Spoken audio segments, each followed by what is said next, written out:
János vagyok, a Jobbik Magyarországi Mozgalomnak az elnöke vagyok, beszélgetőtati képviselős rendjének, János Attilát, Somogy megyei Jobbik Magyarországi Mozgalomnak az elnöke, valamint Mártány Balázs Máté, Somogy megye, hármasan választott lehetnek a képviselő jelöltjét. Ez a láthatom szúta az elnök megyében János Attilának. Ő mond pár szót nekünk. Aztán mi is többet fog szólni, hiába fog beszélni a Máté, szóval ez egy picikét olyan lazára, nem egy olyan sarkas, akkor mi is körülbelül. milyen, de lehet. Ha van téma, valami kérdés, akár meg tudok vezetni. Mert túl sokkal lennék, akkor nyilván betartanak egyfajta protokoll, de én azt gondolom, hogy sok értelme nincsen. Nagy tisztelettel köszöntök én is mindenkit. Tetszettek látni, hogy egész végig telefonáltam, mert örültek házban itt a kampány végén, most már mindenki arra mindenkinek a torkát. És azok az emberek, akik a béke és a demokrácia szimbólumai, már ők teleragasztanak minden egyes egélyukat teleragasztanak egy plakáttal, és olyan szervezetek is, akiknek esélyük nincs semmire. Viszont el kell költeni az állam pénzt, nem tudom, hogy fogják visszafizetni, mert arról elfelejtett a Fidesz beszélni, a nyilvánosság előtt, hogy ezt a pénzt vissza kell fizetni annak a szervezetnek, aki nem éri el a 2%-ot. Úgyhogy nagyon-nagyon nagy döntés volt a Fidesz az, hogy kitágította a kapukat, és csinált magának olyan 22-23 ellenfele, viszont kijött az új szlogenje a Fidesznek, amit tegnap előtt kezdtek el ragasztani, hogy csak a Fidesz. Visszatértek oda, hogy nem számít senki, nem teljesítünk jobban, csak a Fidesz. És ez egy nagyon veszélyes szlogen, ezzel nyertek 4 éve, mert hogy azáltal, hogy azt mondják, hogy csak a Fidesz, ennél nem számítanak az emberek. Csak a Fidesz számít, és csak az ő körül. Úgyhogy nagyon kell vigyázni, hogy azt mondják, én is megkaptam Orbán Viktor levelét ma, nagyon boldogan elolvastam, és mondta, hogy minden másra adott szavazat az azt erősíti, aki vissza akarja hozni a múltat.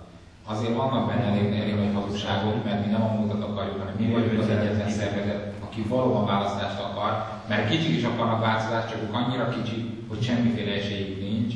Sokkal nagyobb esélyük lesz volna, hogyha 2 fordulós a választás lesz, és kitalálták, hogy ne legyen 2 forduló, mert az a rengeteg kis párt, az első körbe kiesne, rögtön beállt volna mögé. Erre is vigyázott a Fidesz, hogy ez ne történhessen meg. És ott tartunk, hogy dolgozunk, annyira jövünk fel, hogy már elkezdtek bennünket támadni, és néhány napja már nem támadják az MSZP-t. Észrevették azt, hogy rezeg a léc és kiesett az MSZP. Ha kiesik az a baloldal, akkor nem tudják, hogy mi lesz ővelük. Mert ha kiesik a baloldal, akkor kivel fognak kiabálni, kire fognak mutogatni, és akkor valóban el kéne ítélni azt az egész régi csapatot, akikkel olyan szépen együtt ölelkednek 24 éve, és véletlenül sem tesznek ellenük semmit. És ezért nagyon éles ez a harc, és ez most valóban rólunk szól, és mi volt a Jobbiknak a 4 évvel ezelőtti szlogenje? Csak a nemzet. Mert csak a nemzet számít, és így nem változtattunk. A programunknak új neve lett, kimondjuk, megoldjuk azért, mert valóban ki kell mondani a problémákat, mert még a problémáról sem beszélünk. Ügyesen nem beszélünk semmiről, akkor úgy gondolják, ahol baj nem lehet. Viszont lenyelik a problémákat, elmondják mindent. És ez egy nagyon-nagyon nagy probléma, de erről Máté többet fog beszélni. És valóban arra kérem önöket, hogyha Máté bemutatott és beszélt a programunkról, akkor kérdezzenek, abból tudunk igazán építkezni az önök kérdéseiből. Ugyanis nálunk nem úgy van, mint ezeknél a csodapártoknál, hogy vagy nem lehet kérdezni, vagy írásból be kell venni a kérdést előre, aztán nem tetszik, akkor nem teszel róla. Így van. Nekünk nem mondjuk azt, hogy mindenre van tökéletes válaszunk, de mindenről merünk beszélni. Ha kényes, minket érintő kérdés, ha a többieket érintő. Köszönöm szépen, hát is adom a szót. Nagy tisztelet és szeretettel köszönöm mindenkit. Köszönöm szépen, hogy eljöttek és megtisztelnek bennünket a figyelmükkel. Röviden bemutatnám magam, Mátyás Balázs Máténak hívnak, Balatonbogláron élek. Ugyanakkor Szőlősgyőrök is nagyon közel áll a szívemhez, hiszen a helyi labdarúgó csapatban 4 éve már itt játszom. Még az utóbbi hónapokban nyilván a kampányidőszak miatt nem. Végzettségemet tekintve terület és településfejlesztő geográfus vagyok. A Boglár egyik kirendeltségen dolgoztam, mint munkaerőpiaci tanácsadó, azonban most március 31-ével lejárt a munkaszerződésem. Találják, hogy miért nem szorították meg ezt a szerződést. Ez egy jobbikos kérdés. Hát azért, mert jobbikos vagyok. ilyen egyszerű. És ezt ki is mondták bátran, hogy nem egy csapatba játszunk, úgyhogy nincs helyet közöttünk. De ezen már túltettem, úgy látszik, hogy 24 évvel a rendszerváltás után is még ilyen diktatórikus államvezetés van. Hát elég szomorú, de egyben elgondolkodtató is. Beszélek néhány gondolatot a választókerületünkről, illetve azokról a problémákról, amelyeket feltétlenül ki kell mondani, hiszen az elmúlt 24 év kormányai nem mondták ki ezeket a problémákat, vagy nem akarták megoldani ezeket a problémákat, hanem ki sem mondták. Tehát nem létezővé tették, asztalásra törték, mintha nem is léteznek ezek a problémák. És ezután elmondanám egy röviden a programunkat, és akkor utána majd átbeszéljük a kérdéses pontokat. Hatalmas nagy a Somogy 3-as számú választókerület, 72 település tartozik ide, Marceli a központja. Nagyon különböző problémákkal és adottságokkal rendelkezik minden része a választókerületnek, hiszen van egy tisztán Balatonparti rész, azért Szőlősdörög is még ebbe a vonzásba tartozik, hiszen nincs messze a Balatontól. Itt nyilván a turizmus, vendéglátás és a terciár szektor az, ami meghatározó, de hát ez csak a nyári hónapokban jelent megélhetés munkahelyeket. Az év további szakaszában milyen kilátásaink vannak? Tesco, PHT, ilyesmi. Hát ez nem túl kecsegtető. 2-3 műszakban évérért dolgoznak az emberek gyakorlatilag, vagy kimennek külföldre mosogatni Ausztriába, Németországba. Tehát elég lesújtó a helyzet.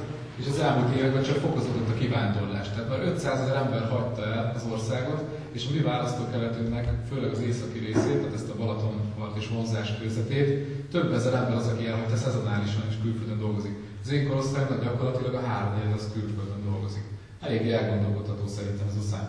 Akkor van egy Marcelink, ugye 12 000 fő lakossal, ami egy elég ipari jellegű város, és mondjuk ki, hogy a mai napig vérvörös, nem vesztett semmit a régi fényéből, és van a választókerület többi része, ami alapvetően mezőgazdasági adottságok, kiváló mezőgazdasági adottságokkal rendelkezik, tehát agrártevékenységből kéne, hogy éljenek az ott élő emberek. De hát nem ezt tapasztaljuk sajnos.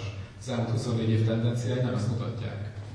Mik azok a súlyos problémák, amik jelen vannak a választókerületünkben? Erre mondom néhány gondolatot.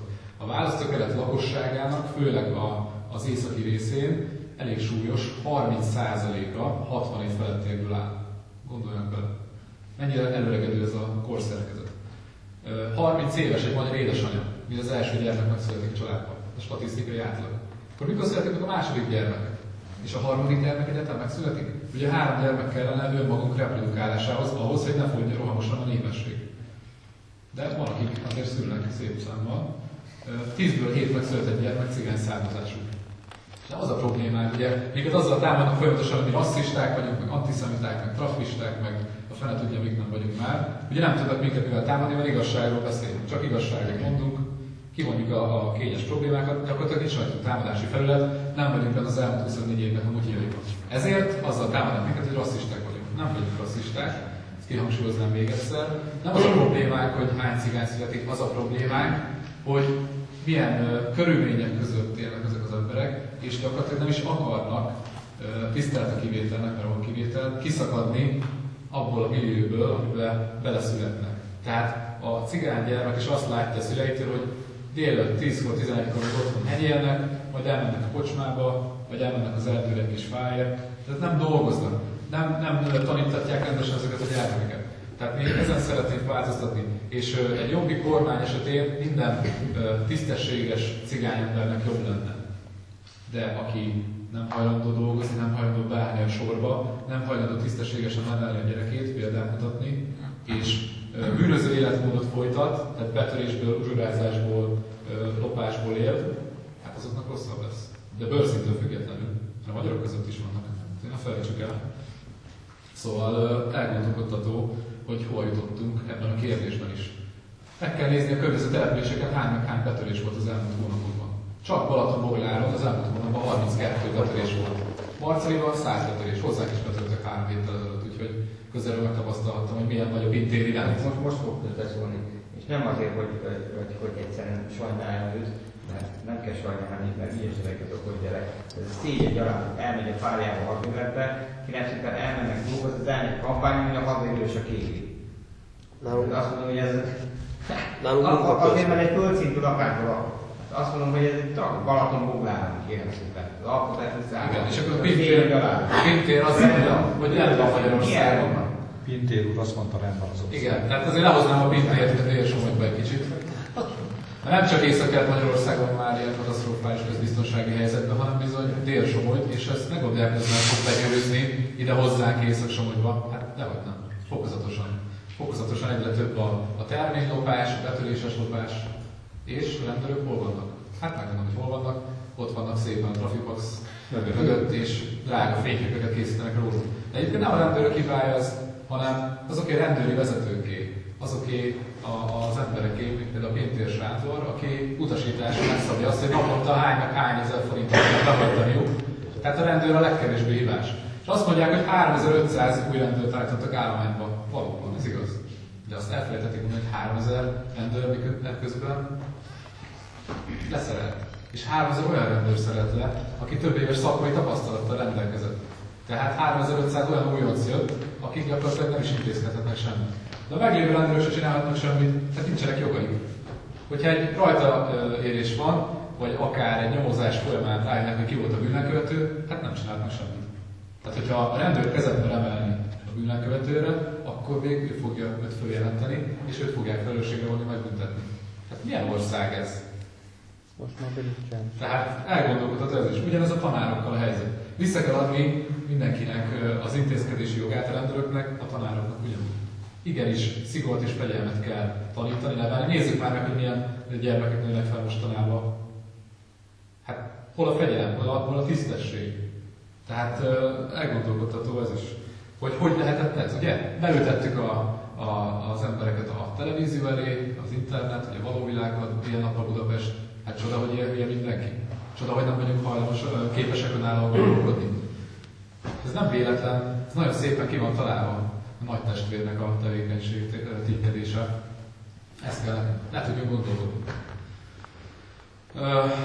Ezen kívül még beszélnék néhány gondolatot ugye a mezőgazdasági adottságainkról. Ez még kimaradt. Ugye rengeteg kis apró falu, illetve 1500 fő alatti település, mint ahogy Szőlősgyörök is van a választókerületben. Itt régebben ugye főleg növénytermesztés volt a meghatározó, tehát gyümölcsösök, szőlő, ugye ez a meghatározó itt ezen a Szőlősgyörök, hát a nevében is benne van Balaton-Boglári része. Nézzük meg, hogy mit tettek a boglári borgazdasággal. És hogy kik. Zuchman Tamás nevét nem kell bemutatni senkinek. 2500-3000 ember, pontos számot nem tudok, az, aki a BB-ben dolgozott. És hova lettek? Közvetlenül? Igen. És még akkor hányan dolgoztak? Igen, a BB-nek azon kívül. Tehát miért kellett ezt megtenni? Azt mondták, hogy idejön a Henkel, ugye? Ide hozza a kiváló technológiát, és milyen jó lesz nekünk majd a BB-nek, milyen jól fog működni. Hát nem ez történt, egyszerűen az történt, hogy piacot vásároltak, leépítették a BB-t, az üzemet, elküldték az embereket, néhány év alatt megszűnt ez a 2500 munkahely. Hány embernek a megélhetése vált enyhén szólva bizonytalanná? Balatonfenyvesi állami gazdaság. Mi történt? 99 évre 10 forint per hektár áron szintén külföldi kézbe került. Egy vicces, hát nem is igazából sérni lehetne rajta, de vicces, hogy ez megtörtént. Tehát Imre Major, nyilván tudják, Balatonfenyves település része, 200 fő lakott akkoriban 90-es évek közepén ott. Ezt is eladták. Az ott élő emberekkel, házakkal. Tehát ennyire számít a magyar ember nekik. Ennyire fontos. Semmi más nem látnak bennünk, csak azt, hogy van nagyon jó földünk, kiváló minőségű édesvízkészletünk, kiváló gyakorlatilag minden, amit megtermelünk ezen a földön, és ezt látják bennünk. Olcsó munkaerőt, ugye a multikban lehet 2-3 műszakban dolgozni, vagy közmunkaprogramban, az nem karrier. Tehát hogyan tervezzen így egy fiatal család jövőt? Hogyan építsen házat? Hogyan tervezze azt meg, hogy 2-3 gyermeket világra hoz? Nincsen kilátás. Hát nem véletlenül mennek el az emberek külföldre. De már nem csak a fiatalok, már a középkorosztály is. És hogyha ezek a tendenciák így folytatódnak, akkor olyan súlyos demográfiai helyzetbe fogunk kerülni, hogy 40 év múlva, 40-50 év múlva, Somogy megye főépítésze mondta ezt a következőket, 40-50 év múlva Somogy megye település állományának a fele megszűnik létezni. Vége. Elnéptelenik teljesen, ahol még fognak is lakni, gyakorlatilag ez értelmetlen kifejezés, de funkció nélküli település lesz, mert ugye lakófunkcióval mindig is bírni fog, de más funkciója nem lesz. Tehát nem tudnak ott majd dolgozni az emberek, nem lesz egészségügyi ellátás, bolt meg kocsma az már sok helyen most sincsen, tehát a folyamat elindult. És ki tudja, hogy hol fog véget érni. Valószínűleg az lesz a vége, mint ami már az elmúlt 20 évben is megfigyelhető, hogy néhány település most az elmúlt 20 évben tűnt el. Létező települések, ahol mondjuk 1970-es, 80-as években még 1000 fő élt. Vannak ilyen települések Somogy megyében. És most már nem létezik a település. Akkor menjünk előre 20 évet az időben, hogyha minden így folytatódik, és Magyarország jobban teljesít, ugye, nagyon érezzük a saját bőrünkön, akkor hova fog ez kifutni? Nem fognak megszületni a gyermekek, mert nem jönnek vissza a fiatalok, akik már ott tervezik a családjukat. Hát miért jönnének vissza, amikor 5-6-szor annyit keresnek? Szóval éppen ezért mi kimondjuk tényleg ezeket a problémákat, nem söpörjük az asztal alá, mi kimerjük mondani, és az a problémáink a Jobbikkal egyébként, hogy mi bátran, őszintén merünk beszélni ezekről a dolgokról. És nem csak beszélni, hanem meg is szeretnénk oldani ezeket a problémákat. Hiszen olyan társadalmi, demográfiai, gazdasági szakadék felé tart Magyarország, nem az elmúlt 4 évben, az elmúlt 24 évben. Mert sem az MDF, sem az MSZP, sem a Fidesz nem volt különb a másiknál. Maximum alulgólították egymást. Ki volt a rosszabb? Tehát az MDF mit csinált? Vanta. Leépítette teljesen a keleti piacainkat. Ez ezzel gazdasági öngyilkosságot követett el. Mit mondott még? Fizetjük az álmodosságot. Nem kell újra tárgyalni az álmodosságot. Mai napig tudják, hogy Magyarországon kívül melyik az ország, ahol nem tárgyalták újra az álmodosság kérdését? Nincs még egy ilyen ország. Nevetséges, nem? De sajnos nem tudunk rajta nevetni. Azt mondja Varga Mihály, csökken a magyar álmodosság. 2010-ben 19 000 milliárd forint volt az álmodosság. Tudják, hogy most mennyi? 23 000 milliárd forint. Még valami mást is mondott a Varga Mihály. 1000 milliárd forint mínuszból indul évente a magyar gazdaság. Hát itt is tévedett, mert az 1300 rosszabb években 1400 milliárd mínusz. Hogy tévedhet ekkorákat, ilyen súlyos milliárdokat egy nemzetgazdasági miniszter? De valószínűleg nagyon tisztában vannak a valós számokkal, csak nem lehet róla beszélni. Mert akkor oda lenne a mítosz, az illúzió, hogy Magyarországon milyen jó. És milyen jó nekünk az Európai Unió is, gondoljuk bele. 2004-ben, illetve 2004 előtt mivel hidegették a magyar embereket, lesz Bécsbe cukráznák. Nem lett. De lett bankszámlája a Simon féléknek. A visszakínai koalíciónak, ahogy most viccesen hívjuk őket, mert már nem tudjuk követni, hogy kinek még múlta vele van. Gondolják, hogy ez nekünk ilyen? Igen. Velsz Tamás. Velsz Tamás neve mond önöknek valamit? Még a... Rejtélyes, hogy ott meg, igaz? Nem volt az rejtélyes. Teljesen. Amit meg kellett hallani. Igen. Pontosan. Tehát ennyire egyértelműen vérek nézni az embereket, az már súlyos. Tehát igen, a rendőrautóban halt meg. Biztosan természetes halál. Nem tudott elvágyni, hogy másik kettőt kapott mellett. Tehát lehet választani, hogy tényleg az elmúlt 21 év kormány, és tényleg nem akarom őket ostorozni, mert megteszik ők egymással nagyon szépen az egész kampányokat, hogyha végigkövették, már pedig kénytelenek voltak, hiszen mindenhonnan ez árad, mert a Jobbiknak ugye nem kapnak teret. Ugye az MSZP mocskolta a Fidesz mocskolta a baloldali összeborulást, és ez volt a kampány. Másikra riogattak. Jaj, csak vissza ne jöjjön a baloldal, mert akkor végük lesz.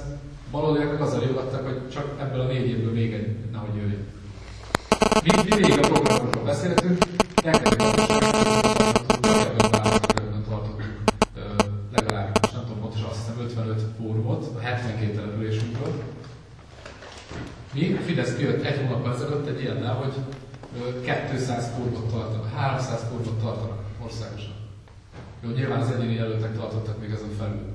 De nekünk az országgyűlési képviselőink gyakorlatilag fejenként egy ilyen 50 és 100 közötti szám nagyságrendben tartottak egyenként az ország különböző pontjai lakossági fórumot szereplőként. Tehát, hogy csak éreztessem önökkel, azért mondtam el ezt, hogy ennyire komolyan gondoljuk azt, hogy valóban az emberekért szeretnénk tevékenykedni, és valóban a helyben lévő problémákat kimondani és megoldani, míg ők ugye föntről, mint az istenek, lenéznek a népre, és megmondják, hogy nekünk mi a jó. Ugyanúgy nézzük meg a közmunkaprogramot. Mi volt? Ugye munkahogyi hivatalnál dolgoztam, nagyon jól láttam belülről, hogy mit mutatnak a valós szám. Ugye 8,8%-os munkanélküliségi ráta. Hát kimondom, már akkor nem hiszem el. Tehát hogy jön ez ki? A közmunkaprogramban dolgozók, azok is, akik alapkompetencia programban abocskát rajzolnak a táblára, mind-mind teljes értékű magyar munkahelyként számítanak a statisztikák. Az 500 000 magyar ember, aki kint van külföldön, mind-mind egytől egyig teljes értékű magyar munkahelyként számít a foglalkoztatási statisztikákon. Hát mi ez, hogyha nem? Illúziókeltés. Hülyének néznek minket teljesen itt is. Tehát 28% a valós munkanélküliség Magyarországon. Mert nehogy már az Orbán Viktor által teremtett munkahelynek számítson, aki Londonban mosogat, vagy Németországban kukás. Szóval közmunkaprogram. Mi történt itt is? Megmondta a munkahogyi központ, a megyei munkahogyi központ az önkormányzatoknak, hogy melyik programban hány főt foglalkoztathatnak.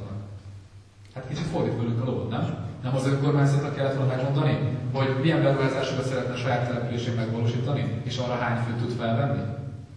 Miért van az, hogy mindig felülről mondják meg, hogy mit tegyünk? Miért nem lehet alulról szerveződve?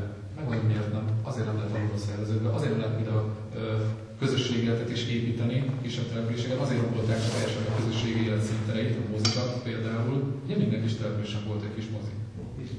Most hol van? Sehol nincsen. Azért nem lehet alulról szerveződő dolgokat megvalósítani, mert akkor az emberek rájönnének arra, hogy mire is képesek valójában. Mire is képes valójában egy település. Például egy önellátó település simán meg lehetne valósítani. Hol van a háztáj? Hol vannak az állatok? Baromfi, sertés, szarvasmarha. Hát minden háznál volt ezelőtt 15 éve is. Hogy még jobban visszamegyünk az időben, aztán pláne. Most mi van? Hát jó nagy kört kéne lenni, hogy összeszámolni néhány háziállatot. Haszonállatot. Meg kertek művelve a helyzetben. Igen. Nem tudják az emberek már mi az, hogy kétközi munka tisztelet a kivételnek. Leszoktattak minket arról, hogy megműveljük a földet. A most felnövő generációk azt hiszik, hogy a Tesco-ban terem a paradicsom. Kínai fokhagyma, spanyol paprika. Hát tényleg ennyit érdemli? Meg átcímkézett húsokat? Hát Európai Unió szemétlerakó helye vagyunk. Hát gondoljunk már bele ezekbe a dolgokba. Tehát mi éppen ezért a munkahelyteremtési programunkban meg szeretnénk valósítani azt, hogy talpra állítjuk a magyar vidéket, a mezőgazdaságot, az elépülő feldolgozóipari tevékenységet, az élelmiszeripart, malomipart, tejipart, édesipart. Nézzük meg, hogy most mi a helyzet. Romániába gyártjuk a Balatonszeletet, Szlovákiába gyártjuk a piros magyarost, és Csehországba a mocicsokit. Hát ennyit a magyar édesiparról. Mi történt a cukorgyárainkkal? 11 cukorgyárat ebben az országban. Most egy van Kaposvárra, osztrák tulajdonban. Eladtuk a cukorgyárakat. Osztrák szövetkezeti tulajdonban. Eladtuk a cukorgyárakat. Nem gyártanak cukrot. Az ősszel hajszakban voltunk Kaposváron, egy demonstráció, és azt látjuk kérem szépen, hogy a gabonokat rakják meg. Nem kérdezetően. A gabonok ugye bemegy a cukorgyárba. Kérem szépen, nem kifelé rakták a cukorrépát, befelé. Vagyis kiviszik az országon, még azt is nem így dolgozzák fel, kiviszik horvátokhoz, vagy kiviszik Ausztriába, Portugál, és visszajön, mint cukor. Nagyon jó biznisz van ebből egyébként.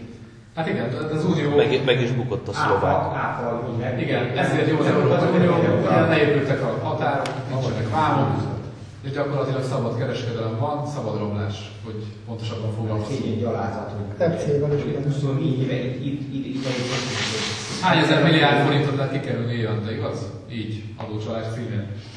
És ezt a statisztikát mutogatja ez a félkegyelmű jogász vidékfejlesztési miniszter, hogy mekkora nagy eredmény van a mezőgazdaságban. A számaforgalmon akarják látni, hogy mi történt az országban. Tőle nincs akkora vetésteretünk, amekkorát eladtunk már csak Szlovákiának a rendszerről. Igen. Tehát nagyon jó nekünk az Európai Unió, tényleg, nézzük meg, hogy már most 1 millió hektár zsebszerződések által külföldiek kezében van, és május 1-ét követően mi lesz? Lejár a földmoratórium. A törvénymódosítás szerint az Európai Unió összes állampolgár, valamint a társult országok, tehát Svájc és Izrael, ezt kihangsúlyozom, ki fog földet vásárolni Magyarországon. Tehát mindenki belföldinek van minősítve a törvénymódosítás által. Ezt miért nem lett rá 520 millió ember. Azt mondták, hogy nem. Ki fog Magyarországon földet venni? Mennyi egy hektárföld átlagosan Magyarországon? 1 millió forint. Mennyi egy hektárföld Ausztriában? 10 millió forint. Mennyit keres egy osztrák havonta? Mennyit keres egy magyar havonta? El fogja adni a magyar 3-4 millióért? Persze, hogy el fogja adni. A Bözsi el fogja adni, mert a gyerek meg az unoka már soha is életben nem fog visszanézni Magyarországra, pláne még a földet megművelni, igaz? Hát ez várható. Egyetlen egy kincsünk van még, a termőföld, de most már ezt is elveszíthetjük más elsőt követően, hogyha nem vigyázunk. Úgyhogy nagyon jó nekünk az Unió, köszönjük szépen. Behozták a multikat, nem a multikkal van a problémánk, hanem azzal van a problémánk, hogy 10 annyiért dolgoztatják az embereket, 3-szor annyira kizsigerelve. Miért nem lehet a bérszínvonalat fejleszteni? Hát mert olyan szép stratégiai megállapodásokat köt az Orbán Viktor, amit eleve titkosítanak 10-20 évekre, már a megkötés napján. Sosem tudjuk, hogy milyen részleteket tartalmaz. Hány millió forintot adnak egy-egy munkahelyre ezeknek a cégeknek? Hát nem keveset. Egy magyar vállalkozó, hogyha megkapna ezeket a milliókat, hány munkahelyet teremtene? Nem keveset. Miért nem kapja meg? Mert nem szabad, hogy megkapja. Ezért építették le teljesen a magyar, nem csak a mezőgazdaságot, azt a minimális ipari tevékenységet is, ami még jól működött, azt is megszüntették teljes mértékben. Miért kell nekünk külföldről venni buszokat, gépeket, amikor itt is elő tudnánk állítani? Igaz? Nyilván nem a kommunizmus utolsó éveiben gondolok, amikor gyakorlatilag mindent szétloptak, hanem tudnánk építeni. Például abban a 25 milliárdból, amit most Kossuth térre költöttek, nagyon szép, csak semmi értelme nincsen. Először a kórházakat, az iskolákat kéne felújítani, az óvodákat. Ebből a 25 milliárdból egy cukorgyárat lehetett volna, bocsánat. De nem akarnak magyar munkahelyeket létrehozni, magyar állami munkahelyeket. Nem kell, fölösleges. Itt a multi, majd a multi megtermel, majd a multi megmondja, hogy miből mennyit lehet forgalmazni. Úgyhogy mi kötelezni fogjuk a multikat arra, hogy a polcaikon magyar élelmiszereket forgalmazzanak. Nyilván, ahogy a magyar mezőgazdaság kapacitását vissza tudjuk állítani, ahogy növelni tudjuk, úgy majd fokozatosan emeljük azt az arányt is, amit kötelezően a polcaikon magyar termékként kell, hogy forgalmazzanak. De végső soron 90%-ot szeretnénk elérni. 90%-ban magyar terméket forgalmazhasson csak a multik. A bérszínvonalat pedig az uniós átlag 80%-ára hozzák fel. És mindazok a multik, akik nem hajlandók ezeket az intézkedéseket megtenni, köszönjük szépen, el lehet menni Magyarországról, klasszikus idézek. Nem kötelező itt lenni. Vagy lesz egy-két hatalmas nagy üres csarnokuk, amit hátrahagynak, és akkor 2 éven belül higgyék el, hogy meg fognak jelenni azok a magyar cégek, akik magyar termékeket fognak forgalmazni. De miért nem tudunk normális, tisztességes fizetéseket adni? Miért nem tud a magyar gazdaság? Hát mert hol mennek el a milliárdok, ugye? 400 milliárd forint megy el évente korrupcióra, közbeszerzési pályázatokat nézzük meg. 1000 milliárdos nagyságrendű pénz az, amit áfa és adócsalással nem tudunk magyar gazdaságba beinvestálni, mert nem folyik be ez a pénz. 19 milliárd forintot adunk évente a brit gazdáknak, kárpótlásként azért, mert nekik hátrányos származott az uniós csatlakozás. Tehát, hogy a Közép-Kelet-Európai régió csatlakozott az uniót. A magyar állam fizet a brit gazdáknak. Szépen csak ezt miért nem mondja a fizet? Nem értem, hogy ezeket az adatokat miért nem? És egyébként számos ilyen kis milliárdból összejön a sok milliárd, abból meg lehet valósítani azokat az elképzeléseket, amelyek a 7 vezértervben le vannak írva, amely Jobbik munkahelyteremtési programja. Apropó program. Hány nap van visszaválasztásokig? Gyakorlatilag 3 nap, se 2 nap. És csak nekünk van a programunk. Az MSZP-nek van egy ilyen lap, az a 8 pont van felsorolva, az az ő programjuk. A Fidesznek nincs programja, nekik nem kell, ők azt mondják, hogy folytatják a megkezdett utat. Na de melyik utat? Ezt az illúziót? Ezt a gyarmati sorsot? 4 évvel ezelőtt sem volt programjuk. Hát Magyarországnak lássuk be, hogy ezek a technokraták, mert mind a Fidesz, mind az MSZP vezetői semmi más nem akarnak, csak a pénzt és a hatalmat. Legutolsó sorban vagyunk mi, átlagos magyar emberek, nekik csak a pénz számít. Tehát ők szolgálják az Európai Uniót, szolgálják azt a globális háttérhatalmat, amely rabszolgasorban tart minket. És az a problémájuk, hogy mi ezen változtatni szeretnénk. Vissza szeretnénk venni állami tulajdonba számos üzletágat, iparágat. És az nekik nem lenne jó, ugye akkor elakadnának azok a pénzszivattyúk, amelyek most nap mint nap milliókat, milliárdokat szívnak ki az országból. És akkor talán értékteremtő, normális közmunkaprogram lenne például, ahol a közmunkások nem teljesen fölösleges dolgokat csinálnak, mondjuk hatan nézik, hogy a 7. hogy söpri össze a leveleket, hanem akkor mondjuk lehetne tanulókerteket létrehozni. Miért nem lehet ezeket az embereket, ezeket a közmunkásokat megtanítani arra, hogyan kell megművelni a Földet? Miért nem? Miért kell hülyeségeket tanítani szerencsétleneknek? Szóval Egyébként a mezőgazdaság talpraállításával, vagy az élelmiszeripar újraindításával számos munkahelyet tudnánk teremteni, akár a közmunkaprogram keretein belül is. Most is van. Nyugodt sírnak. Most is van úgynevezett mezőgazdasági start munkaprogram, közmunkaprogram, de hát meg lehet nézni, milyen eredményekkel működik. Tisztelt a kivételnek, van egy-két település, ahol működik, de a legtöbb helyen ellopják a még meg sem érett javakat a földből. Tehát ez is úgy van megszervezve, hogy nevetséges. Otthon teremtés. Most egy fiatal pár hogy tud lakást építeni, házat építeni magának? Sehogy. Sehogy nem tud. Nem tud félretenni 100 forintot sem havonta. Jöjjük még ide a diákhitelt, meg az ilyen-olyan törlesztő részleteket. Hogyan tudunk házat építeni? Hogyha nincs mögöttünk szülői támogatás, hát sehogy nem tudunk. És élősködjünk a szüleink nyakán. Vagy tartsuk fel egy albérletet, amire szintén elmegy a fizetésünknek a nagy része. De még kalákával sem. Igen, tehát ne csodálkozzunk azon, hogy mindenki elhagyja ezt az országot, hiszen nem csak, hogy nem tudnak tervezni jövőre nézve, tehát házat építeni, gyermeket vállalni, nincs semmi kilátás, nincs jövőkép. Hogyha megkérdezzük ma egy 20-30 éves magyar embert, hogy hol képzel a jövőjét, akkor 10-ből 6 azt fogja mondani, hogy külföldön. Ez nagyon megdöbbentő, ezen fordítani kéne.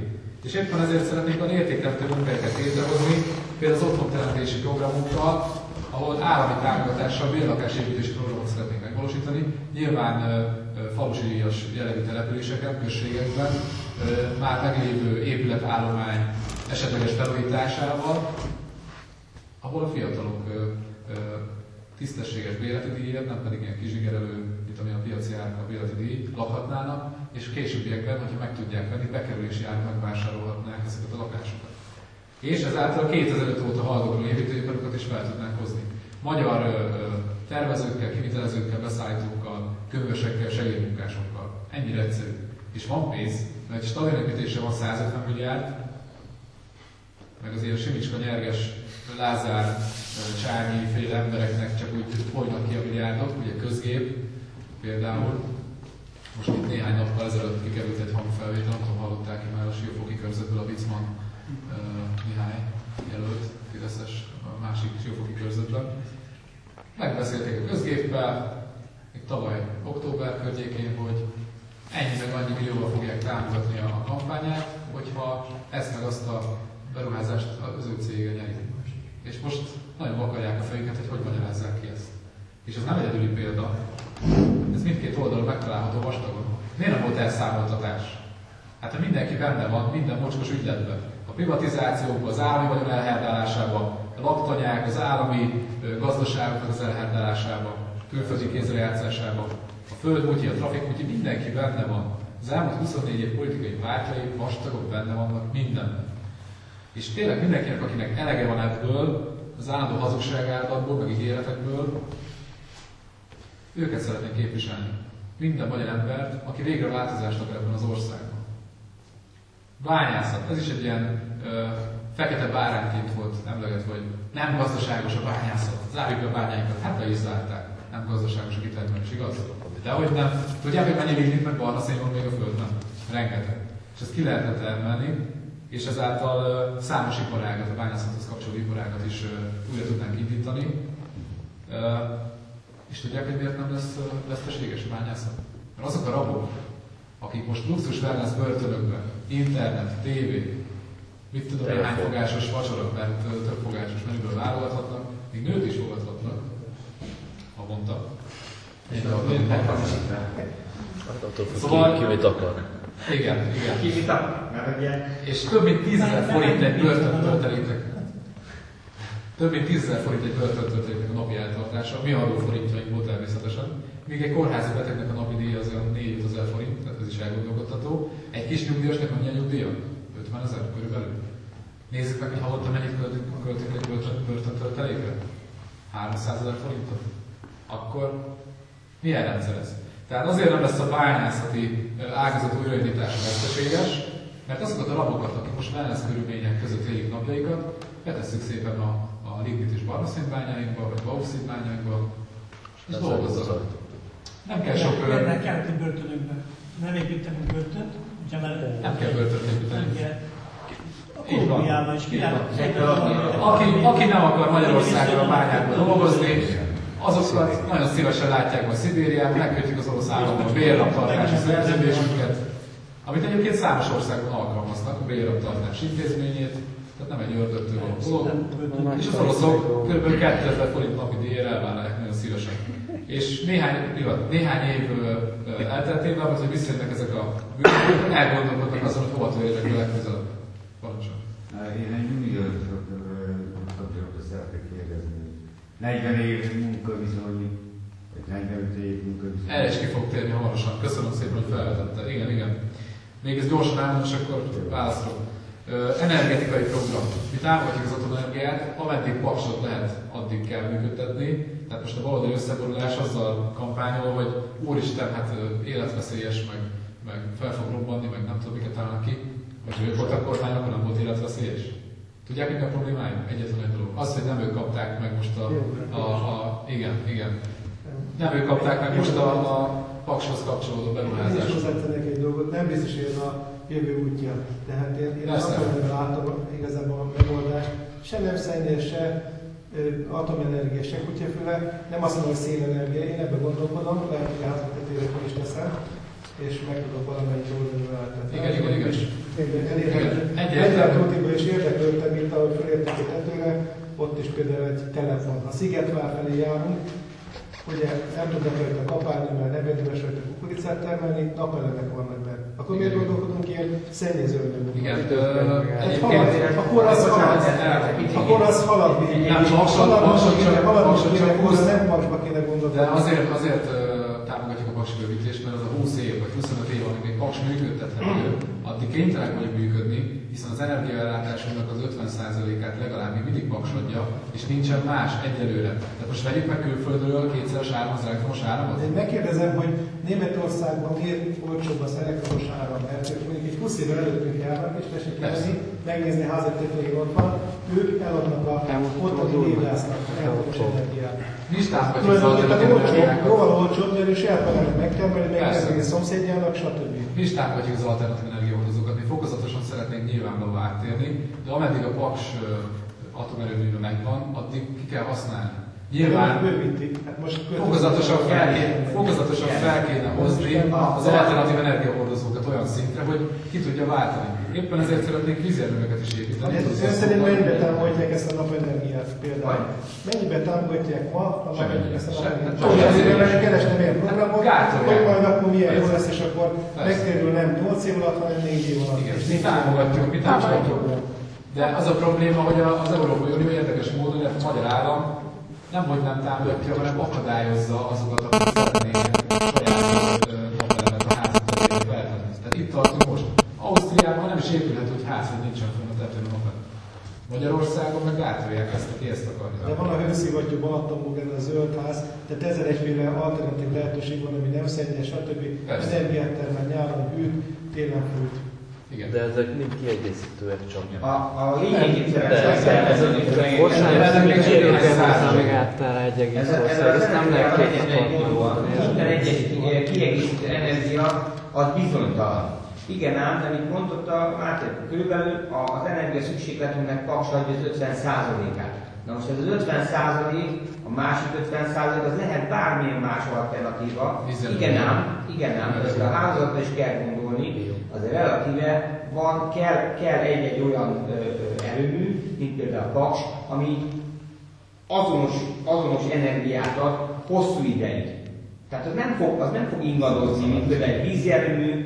Egy naperőmű az ugye jár sokkal többet, és ezért olcsó a német energia. Mert a túltermelést el kell, hogy meg azért egyenletes kell, hogy legyen. Mert ehhez kell igazából egy bázis, és minden államnak megvan a bázisa. És egy nagyon-nagyon érdekes példát mondok. Azért tudjuk, hogy Ausztria hegyes vidék, és csak az energiáról. Én voltam kint a maltai vízi erőmű. Hallottak önök erről?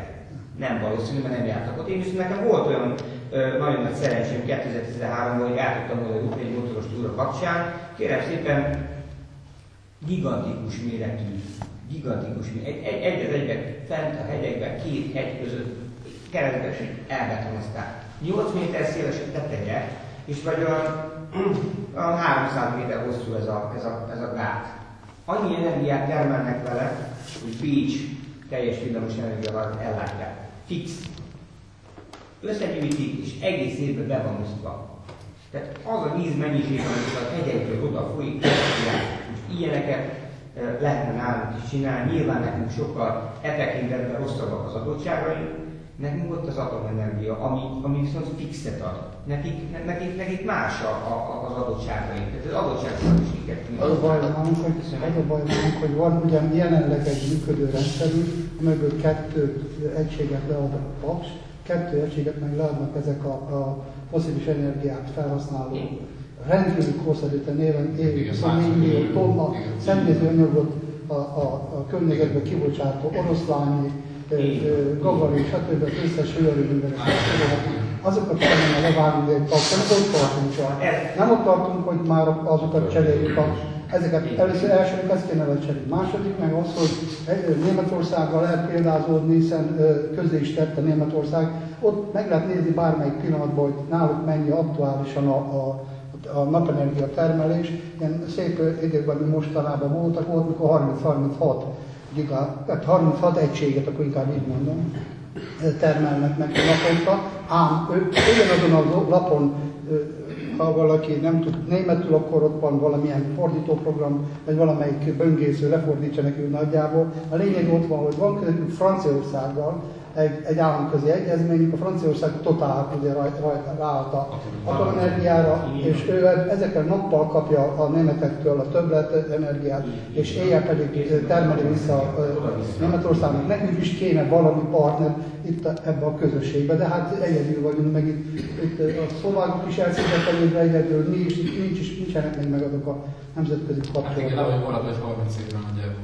Itt infrastruktúrális problémák nagyon jó is vannak. például például a fiam ott tanul Mosonmagyaróváron, és nagyon jól lehet látni az egykori határt. Innét föl pár ilyen propeller működik, biztosan nem mondok íróját. Másik oldalon, mint hogy egy erdőt látnék, ilyen szélvalomharccal.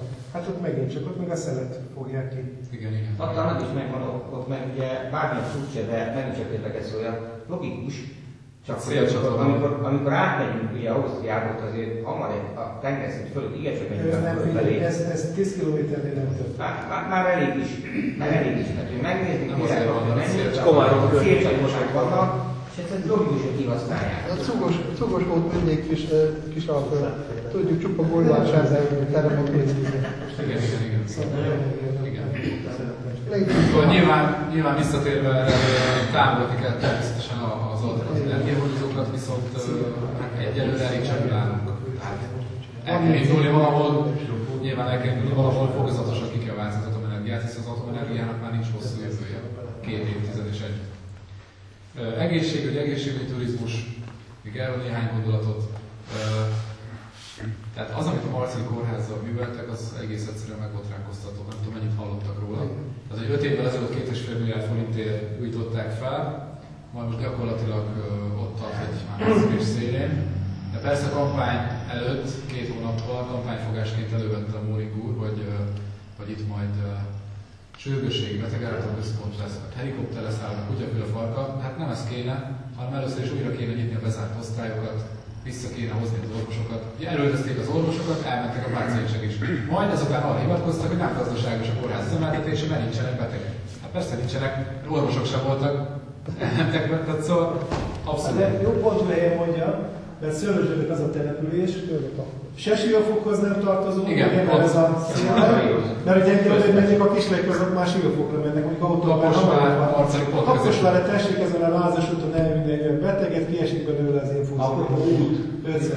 Igen, bocsánat, az egész beszélni. Most milyen jó kis kampányfogása van a Móring úrnak, ugye? Az egész út gyalázat, igaz? De azért most azért Somogyvárnak azért egy szakaszot megint föl van maga. Még most hamma, még most leaszfaltoztatja. Igen.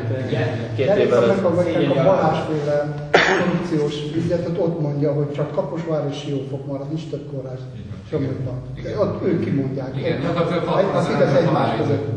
60 000 ember az, akit el kell lásni a Marceli kórház. Komplett települések jelentkeztek már, voltunk Balatonszentgyörgy, Balatonberény, stb.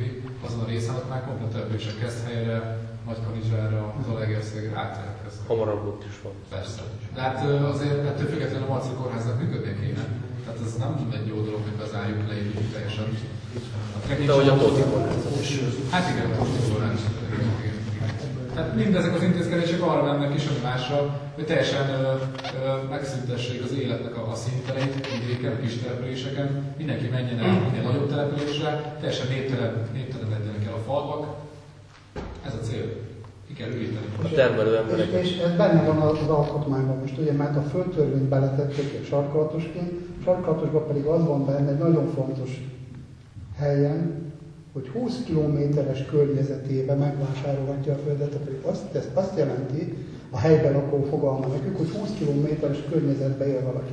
Tehát teszem fel, itt bárhova teszek egy pontot, és mondjuk Szőlősgyőröt, innét 20 kilométerre keletre és nyugatra összevásárolta az összes területet, a többi falu becsukhat.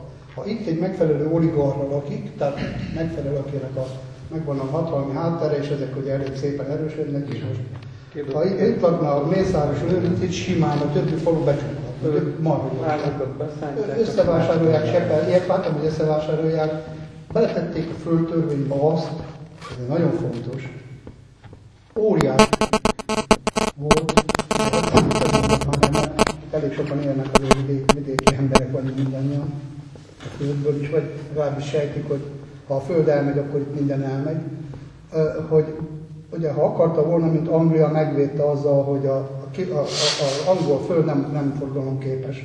Csak a használata az forgalomképes, minden a királynője, nálunk a Szent Koronagók lett volna ilyen, neki is buzdultak, a nagy fideszes valódi értelmiségiek ebben gondolkodtak, de hát a oligarchák oda szóltak Orbánnak, hogy nem így van, hanem nem így van öreg. És akkor találtak néhány majmot az egyetemen, akik marha gyorsan átírták az egészet olyanra, amilyen az ott. És abban már nincs benne, hogy a miénk marad a föld, nekünk az uniót kielégítjük, vihetik, forgalomképes maradt a föld. És majd ők helyette majd találnak egy földforgalmi törvényt, ez a neve ennek a földtörvénynek, földforgalmi törvény, amelyekkel megvédik nekünk ezt a földet, hogy ide nem tud jönni senki külföldi, de már az előtt tisztáztuk, hogy Izrael nem külföld, meg egy európai állam se külföld, hanem azon, tehát a Bissau-Guineának nem tudnak ide jönni. De ők is ide tudnak. Azok meg nem, de a földet felé. Na most a lényeg rövidebb, még tehát, hogy értsük, hogy van kitalálva az egész, hogy ők majd védeni akarják, és a védelemnek mindjárt szedtek is egy eszközt, és az a neve, hogy nemzeti föld alatt. Ezt ők ugyan gyorsan beszüntették, mert az előtte levő banda, aki tolvaj volt, törvényt nem csinál, csak megsértette. Ők sokkal okosabbak, ők nem sértik meg a törvényt, ők olyan törvényt csinálnak, amelyekkel simán lopnak, és ezt itt is azt tették, és azt mondták, hogy az NFA elővásárlási joggal bír minden földadás forgalomra, de leszámítva a családban azért nem mertek belekötni, hogy a gyerekek vagy mit tudom, a örökölési jogot az övetben nem mertek, de egyéb iránt, hogyha adásvétel tárgya, akkor az fölött, minden fölött ők elsőnek. Na most következik az, hogy ha először ő veszi meg, és állami földet csinál belőle, utána mit csinál belőle? Ezidáig azt láttuk, a földkiadási gyakorlat olyan preferencia rendszer mellett történt, hogy nem ám a közösség értek át az első helyen, büdös francot, hanem hogy milyen jó üzleti tervet írt az Ipse, aki beérne tőlem valamit, hogy ő milyen jó üzleti tervet írt. Tehát ugye az volt az egyik legtöbb, 60 pontot lehetett az üzleti tervek adni. Hogy ez miért érdeke a közösségnek, halványilag őzős, ez a pasinak érdeke, de aki már értébe írt üzleti tervet, az tudja, az arra jó, hogy körülbelül lesz valami, azt már január 2-án már nincs érvényben, mert már mire megírta, már valami változott valahol.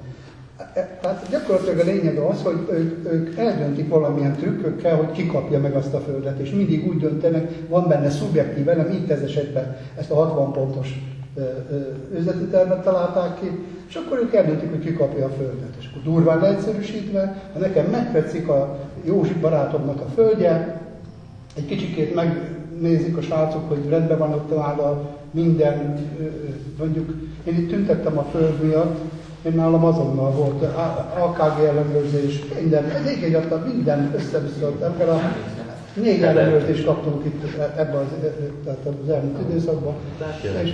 És tudtam, meg is értettem, hát így van, tehát a lényeg az, hogy nem találtak semmi hibát, tehát ez a lényeg.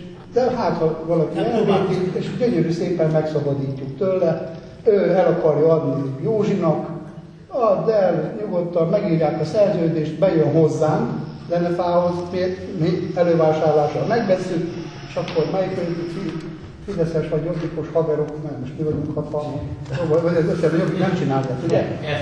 Köszönjük, akkor csak a fideszesekre állnál fenn, hogy akkor írják egy jó üzleti tervet, és viszitek a földet. Azért annak az embert azt tesznek tönkre, akit akarnak, annak veszik el a földjét, ezzel a földforgalmi törvényel, akiét akarják. És erről szólt az egész történet. Erről szólt az egész történet, ez a lényeg. Ezért tüntettünk az út mellett. Nem azért tüntettem, amit nagyon rosszul félreért a jobbik, elnézést, itt mondom el, hogy a magyar föld nem eladó, még ne legyen a külföldieké, hanem kié. Hát úgy visszakérdezni, kérdezzünk vissza, itt vannak a fiatal emberek. Kié legyen uraim? A Csányié? Nekünk van csak pénzünk. Ne adja el a magyar ember a földet. Ez a lényeg. Nem az a lényeg, hogy kiveheti meg. Mert nincs fizetőképesen, nincsenek az embereknek pénzük itt földet vásárolni 1000 hektár. Kinek van itt 1000 hektárra pénz? Még 1000 hektár eladó sincs ebben a pillanatban, de nem ragadom. A lényeg az volt, hogy a lényeg az lenni a földnél, hogy ott maradjon helyben, azért a településé maradjon, nem 20 km-es környezetben valaki kész. Nézzük meg Ausztriában mi a gyakorlat. Hát meghal egy földtulajdonos, a településen belül kerül új gazda. És hogyha van Magyarországon szövetkezeti törvényt is, március 15-től ki van vége, tehát nincs szövetkezeti törvényünk, legalábbis azért nem mi mondjuk, hogy nincs, hanem nyugat mondja most már, hogy nincs, mert a szövetkezetnek vannak nemzetközi alapelvei, az ugye a szövetkezés nem csak a agrár lehet, hanem áfész vagy kereskedelmi vagy egyebek is, annak vannak alapelvei, egy szavazat, meg sok minden. Most VK-s professzorokat vagy megerőszakolták, vagy már a szenilitás olyan határán van, vagy nem tudom, hogy mi történt vele, egy olyan szövetkezeti törvényt csináltam, amelyik a nemzetközi szövetkezeti rendszer egyszerűen nem fogad el. Tehát ez alkalmatlan arra. És akkor a Lánchíd Rádió, meg Fidesz Rádió, meg hirdeti, hogy nagyogon, mert tényleg nem jó, de már most nincs idő, mert itt vannak a választások, stb. És mondják, hogy majd lesz, de ki hiszi el. Amikor arra készülnek, a 2 olyan törvényt hagytak a választás utára, és ha most ők nyernek, akkor annyi is lesz. Arra készülnek, hogy megalkotják a földbirtok szerkezettel kapcsolatos, hogy hívják ott, tehát üzemszabályzási törvényt, ez a magyar neve, amelyikkel megmondják, hogy ki életképes és ki nem. Külön. Ja, hogy erre mondaná valaki, hogy de hát én persze külön nem vagyok, én szövetkezetben vagyok, hiszen Ausztriától kezdve egész Portugálig mindenki szövetkezetben dolgozik. Nagyobb hely, hogy még Amerikában is. Még villanyvételezésre vagy egyesmerés szövetkeznek. Tehát a szövetkezetek egész rendszere van. Mi Magyarország Dél-Amerikai utat választottunk, latifundiumok, nagy birtokrendszer, egyebek, és nincs szövetkezés. Tehát ezt egyszerűen törvényileg is most ebben a pillanatban meg van akadályozva. Marad nekünk összesen az a lehetőség, hogy drukkoljuk, hogy ne ők kapják meg a hatalmat, vagy ne folytathassák a hatalmat, vagy olyan kontroll mellett folytathassák csak a hatalmat. Én azt se bánom, hogyha ők nyernek, azt milyen mondjuk itt, de olyan kontroll mellett, hogy azért hogy le lehessen szavazni, le tudja szavazni a parlament. Igen, ezért szeretnénk azt, hogyha minden ennek van esély. Ennek már belül tudnánk elkezdeni az elmúlásba, hiszen akkor tényleg valamilyen szinten azért korlátot tudnánk tartani a Fidesznek az álmokfutását. Tehát most az a cél gyakorlatilag, hogy minél nagyobb százalékkal tudjunk bejutni, ehhez kérjük az öcsök bizalmát. És tényleg akinek elege volt ebben az elmúlt 24 év álmokfutásából, országrablásából, illetve abból, hogy elüldözték innen a magyar embereket, akkor, hogyha ezt vissza szeretnék fordítani, akkor kérem szavazzanak nekünk bizalmat, hiszen mi azért szeretnénk dolgozni, illetve azért is dolgozunk, hogy fordítsunk végre ezen a katasztrofális helyzetünkön, és végre újra mindenki büszke lehessen arra, hogy itt él Magyarországon, itt dolgozik, ne legyen szégyen itt maradni, ne az legyen a jövőkép, hogy kimegyünk külföldre mosogatni cselétnek, hanem az, hogy itthon dolgozzunk tisztességes bérekért, itthon tudjuk otthon teremteni, itthon tudjuk gyermekeket vállalni, és tényleg a gyermekeket is úgy neveljük, hogy büszkék legyenek arra, hogy magyarok. Köszönöm szépen, hogy meghallgattak. Még egy a 41 munkaviszonyra nem felejtettem válaszolni, igen. Benne van a programban is egyébként, amit nagyon szívesen adunk mindenkinek, most hoztuk bőven, utánpótlás. Benne van a programban is az, hogy mi nem csak a nőknek, hanem a férfiaknak is úgy 40 év munkaviszony után lehetővé veszik azt, hogy nyugdíjba vonulhassanak, és sávos nyugdíjrendszert szeretnénk bevezetni. Ott a kis nyugdíjasok, igen, sávosan emelni, tehát a kis nyugdíjasoknak is normális nyugdíjakat adni, amiben meg lehet élni, hát 50 000 forintból nem lehet megélni, de még 80-ból se, tehát normális nyugdíjrendszert bevezetni. Illetve még amit itt el kell mondani, hogy gyakorlatilag a Fidesz mit művelt, felemeli a csillagos regekig a nyugdíjkorhatárt, 65 év most a nyugdíjkorhatár, gyakorlatilag magyarországi férfiak átlag életkora 68-69 év. Nézzük, hogy hol emelik. Igen, hogyha átlag az vonatkozó ennyi, de itt azért vidéken nem biztos, hogy ennyi. Mert azért itt eléggé kilátástalan a helyzet. Csak azért mi annyit hozzáfűzünk, hogy kivetnek külföldön dolgozó 500. Azokat a sok megfelezték a pénzüket és letették őket ilyen közmunkára, nehogy azt higgye már a Fidesz, hogy ő rájuk fognak szavazni. Nehogy azt higgye a Fidesz, hogy az 500 000, aki kín van és hazajönnek szavazni valami, hogy ő rájuk fognak szavazni. Hát pontosan ezért. Tudni, hogy nem. Persze. Ez pontosan ezért csinálták.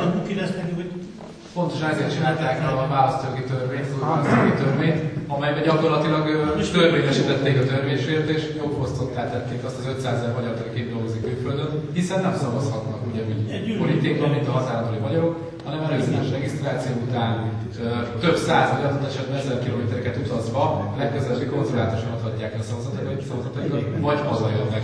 Azon volna. De egyébként sajnos csak olyan 28 000 ember regisztrált, tehát ez nagyon kevés az 500 000-ből, mit gondolom. Bízunk benne, hogy 100 000 hazajön szavazni. Én közben